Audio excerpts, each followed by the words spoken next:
Hey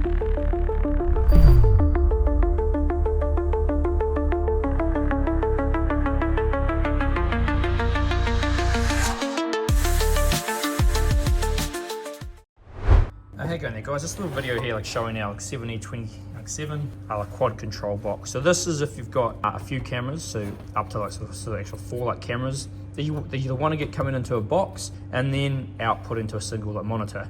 So this could be a head unit or a monitor that you already have, and all of that will work fine. So the limitations you have here are all your camera formats have to be the same. This box can take a CV, BS or AHD, so that's going to cover pretty much all of them. But your inputs coming in all need to be the same, so they all need to be like D or like CV, BS. Now obviously the AHD is the best. If you have that, it is what you want. So what we have here is we have our power, so that plugs into here, can take 12 to 24 volt. So this just needs to go to a power source, preferably in the ACC power source, so it comes on when the keys are on. In here, this is just like a filter and a fuse box. So that plugs in like so. Then you have your cam triggers. Now these are if you want to trigger a screen to come up. Now, if you put 12 volt on any one of these, it's going to pop up the camera. So 1, 2, 3 or 4 and show it.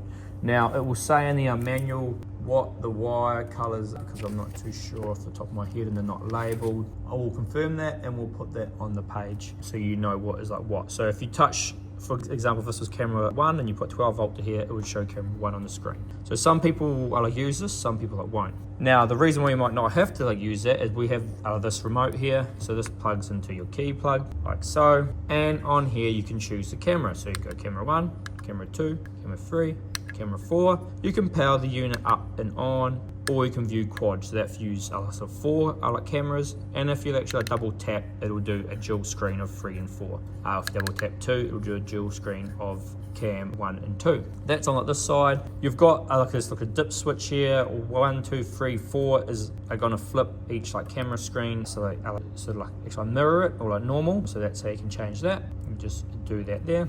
Then on our side over here, we've got 4-pin aviation plugs coming out. So here we're going to go to our screen or actual monitor. So if your screen was like a 4-pin version anyway, it would plug straight into it. If it's in an RCA version, that's fine. We include the adapter in the pack. So you just plug that into there and then plug this into your screen. So for example, on our head unit, you'd have to use this and plug that in. Now your cameras, so 1, 2, 3, 4 can all come into this. If just a direct 4-pin one, you can plug them straight in. If the RCA, you can plug them in like so. And the cool thing is that will be the RCA adaptation, and you've also got power, so you can run power to the camera out of this box here as well. That's basically everything. So just a handy system. Could be if you have a car and a caravan and you just want to try and switch between a few different actual screens, or that could be handy for a tractor if you've got all agricultural, some sort of construction equipment. If you want to be able to flick between the different screens on your monitor, this gives you an external box that allows you to do it with a control cable, with a control remote here. So here we have it here, just giving you a bit of an idea of what you see on the screen with this 4 box coming in. So we've got this dual camera plugged in, which actually has 2 4 pins, and then we've just got a standard small 1080p one, which is actually using the 4-pin to RCA adapter. Now because this box has its own power, all cameras can be powered from that. That's all good, and you'll just see as I flick through what happens. So if we go camera 1, if I push camera 1 here, it shows camera 1. Camera 2 is blank, there isn't anything put in there, so that's what you see. Camera 3 shows that, and camera 4 shows that. Now if I push camera 4 again, it'll take me into 3 and 4 mode. And if I push quad on the button, it shows all the cameras like that.